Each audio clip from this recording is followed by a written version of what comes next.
നമസ്കാരം, എല്ലാവർക്കും പ്രവാസി മലയാളിയിലേക്ക് സ്വാഗതം. ഇന്ത്യക്കാരെ പോലെ തന്നെ മറ്റ് രാജ്യക്കാരും ഗൾഫ് രാജ്യങ്ങളിൽ തൊഴിലെടുക്കുന്നുണ്ട്. ഇതിൽ നല്ലൊരു ശതമാനം ഫിലിപ്പൈൻസുകാരുമുണ്ട്. വിവിധ മേഖലകളിലായി ഇത്തരത്തിൽ നിരവധി പേരാണ് തൊഴിലെടുക്കുന്നത്. എന്നാൽ അടുത്തിടെയായി പ്രവാസികൾക്ക് നേരെ നടപടികൾ കടുപ്പിക്കുന്ന കുവൈത്തിൽ ഇപ്പോൾ ഫിലിപ്പൈൻസുകാർക്കുള്ള തൊഴിൽ സന്ദർശക വിസ നടപടികൾ താൽക്കാലികമായി നിർത്തിവെച്ചിരിക്കുകയാണ്. എന്നാൽ അടുത്തിടെയായി പ്രവാസികൾക്ക് നേരെ നടപടികൾ കടുപ്പിക്കുന്ന കുവൈത്തിൽ ഇപ്പോൾ ഫിലിപ്പൈൻസുകാർക്കുള്ള തൊഴിൽ സന്ദർശക വിസ നടപടികൾ താൽക്കാലികമായി നിർത്തിവെച്ചിരിക്കുകയാണ്. കുവൈത്തിലെ ഏറ്റവും വലിയ മൂന്നാമത്തെ പ്രവാസി സമൂഹമാണ് ഫിലിപ്പൈൻസുകാർ. ഇരു രാജ്യങ്ങളും തമ്മിൽ ഒപ്പുവെച്ച തൊഴിൽ കരാറിലെ വ്യവസ്ഥകൾ പാലിക്കാത്ത പശ്ചാത്തലത്തിലാണ് താൽക്കാലിക വിലക്ക് ഏർപ്പെടുത്തിയത്. സമീപകാലത്ത് മറ്റ് പല ഗൾഫ് രാജ്യങ്ങളും പ്രവാസികളോട് ഉദാരമായ നയം സ്വീകരിക്കുമ്പോൾ ഓരോ ദിവസം കഴിയും തോറും തങ്ങളുടെ നയങ്ങൾ കൂടുതൽ ശക്തമാക്കുകയാണ് കുവൈത്ത്.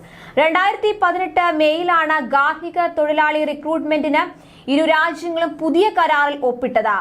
ഉപപ്രധാനമന്ത്രിയും ആഭ്യന്തരമന്ത്രിയുമായ ഷെയ്ഖ് തലാൽ അൽ ഖാലിദ് അൽ അസബാഹിന്റെ നിർദ്ദേശത്തെ തുടർന്നാണ് നടപടിയെന്ന് പ്രാദേശിക മാധ്യമങ്ങൾ റിപ്പോർട്ട് ചെയ്തു.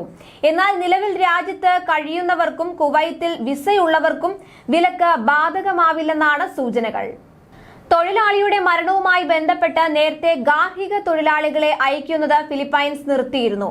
തൊഴിലാളികളുടെ സംരക്ഷണത്തിന് കൂടുതൽ ഉറപ്പ് നൽകുവാനുള്ള ഉഭയകക്ഷി ചർച്ചകൾ നടന്നു വരുന്നതിനിടെയാണ് കുവൈത്ത് ഫിലിപ്പിനോ വിസകൾക്ക് താൽക്കാലിക വിലക്ക് ഏർപ്പെടുത്തിയിരിക്കുന്നത്.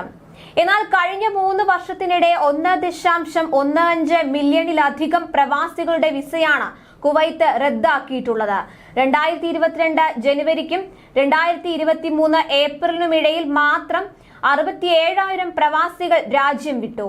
കഴിഞ്ഞ 3 മാസങ്ങളിൽ 11,000 പേരെ നാടുകടത്തുകയും കഴിഞ്ഞ വർഷം 56,000-ലധികം പ്രവാസി വിസകൾ റദ്ദാക്കുകയും ചെയ്തതായി റിപ്പോർട്ടിൽ പറയുന്നു.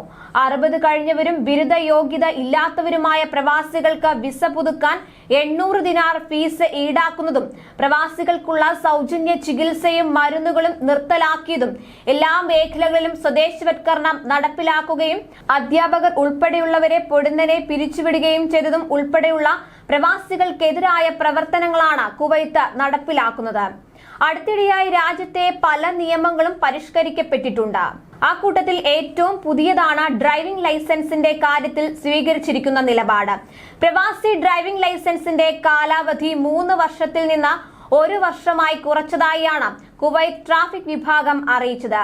ഈ തീരുമാനം 2023 ഏപ്രിൽ 26 മുതൽ പ്രാബല്യത്തിൽ വന്നു കഴിഞ്ഞു.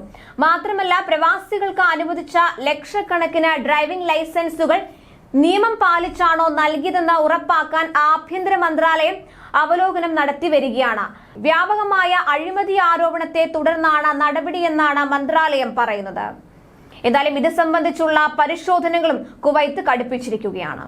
കൂടുതൽ പ്രവാസി വാർത്തകൾക്കായി ഈ ചാനൽ സബ്സ്ക്രൈബ് ചെയ്യൂ.